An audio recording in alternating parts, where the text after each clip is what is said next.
자, 우리는 계속해서 창세기 24장의 말씀을 나누면서 이 이삭의 아내를 찾기 위한 아브라함의 종, 이 엘리에셀의 이야기를 보고 있습니다. 그리고 우리는 어제 읽은 본문에서 이 엘리에셀이 아브라함의 본향, 그 고향에 도착한 후 본격적으로 그 신부 사람을 찾아 나서기 전에 하나님의 뜻을 아주 구체적으로 구하는 그런 기도를 하는 것을 보았습니다.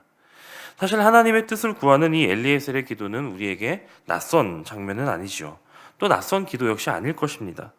왜냐하면 우리 역시 이와 같이 기도할 때가 많기 때문입니다.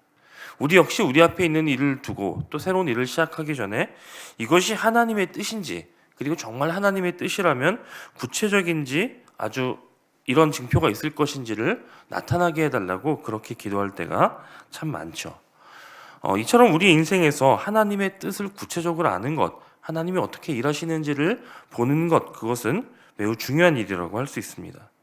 하지만 우리는 그토록 원하는 하나님의 뜻이 우리에게 쉽게 나타나지 않는 것으로 인해 때로는 답답해할 때가 참 많이 있습니다.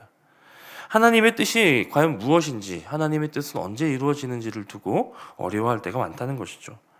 그러나 우리가 그렇게 하나님의 뜻을 아는 것보다 더 중요한 것이 있다라는 것을 우리는 오늘 본문 속에서 발견할 수 있게 되는 것입니다. 특별히 오늘 본문을 읽어보면 온통 달리기 하고 있는 사람들의 모습을 보게 됩니다. 엘리에셀이 리브가를 만나고 자기에게 이루어진 그 일을 두고 하나님께 감사 기도를 드리는 동안 리브가는 달려가서 그 일을 그 어머니에게 고합니다. 그리고 그 이야기를 들은 리브가의 오라버니 라반 역시 우물가에 있는 엘리에셀에게로 달려갑니다. 자, 이 사람들은 왜 이렇게 달리는 것일까요? 그리고 엘리에셀은 그가 리브가를 만났을 때의 일을 회상하면서 무엇이라 말하냐면, 내가 말을 마치기도 전에 리브가가 물동이를 어깨에 메고 엘리에셀에게로 나왔다, 이렇게 말하고 있습니다. 다시 말하면 하나님은 지금 뜻을 구하고 있는 그런 기도를 하고 있는 엘리에셀에게 답을 알려주시기보다 먼저 일하셨다라고 하는 것입니다. 엘리에셀의 기도를 들으시고 그래? 그럼 내가 너에게 뜻을 가르쳐 줄게. 너는 어디로 가서 누구를 만나서 어떻게 해라 라고 말씀해 주시는 대신에 리브가로 하여금, 그리고 라반으로 하여금 달리게 하셨다는 것입니다. 빨리 움직이게 하셨다는 것이죠. 하나님은 하나님의 뜻을 아는 것보다 더 중요한 것은 이미 하나님께서는 그 뜻을 이루기 위해 일하고 계시다라고 하는 것을 보여주시기 위해 오늘 이처럼 바쁘게 움직이고 열심히 달리고 있는 이 사람들의 모습을 우리에게 보여주시는 것일 수도 있다는 것입니다. 어쩌면 우리가 굳이 하나님의 뜻인지 아닌지, 아니 이것이 정말 하나님의 뜻이 맞는지, 하나님의 뜻이 구체적으로 무엇인지를 아는 것, 그것은 크게 중요한 일이 아닐 수도 있습니다. 우리에게 있어서 정말 중요한 것은 하나님의 뜻이 무엇이냐, 이것이 아니라 하나님은 내게 뜻을 가지시고 이미 일하고 계시다, 이것을 아는 것입니다. 실상 우리가 하나님의 뜻을 안다고 해서, 우리가 하나님의 뜻을 미리 안다고 해서 하나님께서 그 뜻을 이루시는데 어떠한 영향을 받으실까요? 우리가 하나님 그 뜻 싫습니다 라고 말하면 하나님 일하지 않으실 것이고, 하나님 그 뜻 빨리 이루어 주십시오 그러면 하나님이 예정하신 그 시간보다 더 빨리 일하실까요? 저는 그렇게 생각하지 않습니다. 아마도 조금도 변화되지 않을 것입니다. 또 반대로 우리에게 있어서도 우리가 모든 하나님의 뜻을 다 알면 우리의 모든 마음이 편안하고 또 우리의 믿음과 신앙이 깊어질까요? 그 역시도 쉽지 않을 것입니다. 내 생각, 내 소원, 내 뜻과 하나님의 뜻이 다르다면 그때 우리는 감사한 마음으로 내 뜻을 접고 하나님의 뜻을 기꺼이 따를 수 있을까요? 혹 우리가 감사하지 못하면 하나님은 그 뜻을 돌이키실까요? 아니면 우리의 마음이 감사의 마음으로 바뀔 때까지 기다리실까요? 아닙니다. 그때도 하나님은 여전히 일하시는 것이죠. 그러니 우리가 고백할 것은 그와 같이 일하시는 하나님의 일하심이 가장 선하다는 것입니다. 비록 내 생각, 내 뜻, 내 계획과 다를지라도, 내가 하나님의 뜻을 알지 못해도 하나님이 뜻을 가지고 일하시는 그 일이 가장 선하다라고 하는 것을 믿고 고백하는 것이 우리가 가져야 할 신앙의 모습일 것입니다. 실제로 그렇게 하나님의 뜻이 하나님의 말씀하신 대로 이루어지고 있었던 그 현장에 있었던 엘리에셀은 오늘 자신에게 일어난 모든 일들을 두고 형통하게 이루어졌다라고 고백합니다. 자, 여기서 사용된 형통이라고 하는 단어는 히브리어로 찰라흐라고 하는 단어를 쓰는데 창세기에서는 모두 7번 나온 단어입니다. 자, 그런데 이 찰라흐, 이 형통함은 인간의 힘과 노력이 아니라 오직 하나님의 생각과 하나님의 뜻, 하나님의 일하심과 하나님의 인도하심을 통해서만 이루어지는 형통함을 의미하는 단어입니다. 사실 우리는 이 형통함에 대해 오해하는 경향이 많이 있죠. 사실 우리가 원하는 형통함은 세속적인 것에 치중될 때가 참 많습니다. 모든 것이 잘 되는 것, 성공하는 것.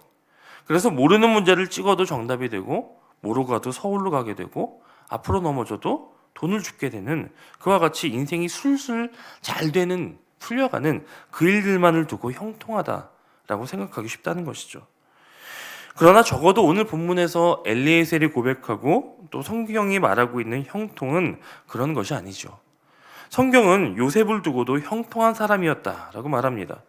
그러나 요셉이 경험한 형통함 역시 우리가 생각하는 그런 만사가 잘 풀리고 다 이득이 되는 그런 것이 아니었습니다. 진정한 형통함이란 하나님께서 우리의 모든 순간에 함께하고 계시며 일하고 계시는 것을 믿는 것, 그것이 바로 형통함입니다. 다시 말해 어떤 상황에서도 하나님이 나와 함께 하시고 지금도 일하고 계시다라는 것을 믿는 것, 그것이 바로 형통함이라는 것이죠. 당장 우리의 삶에는 오늘 엘리에셀의 모습과 같이 모든 일이 내 계획대로, 아니 내 계획보다도 더 잘 풀리는 그런 형통함이 있을 수도 있습니다. 하나님이 함께 하시기 때문이죠. 하지만 반대로 요셉과 같이 가족에게 버려지고 노예로 팔리고 누명을 써서 감옥에 갇히는 그런 일들도 있을 수 있습니다.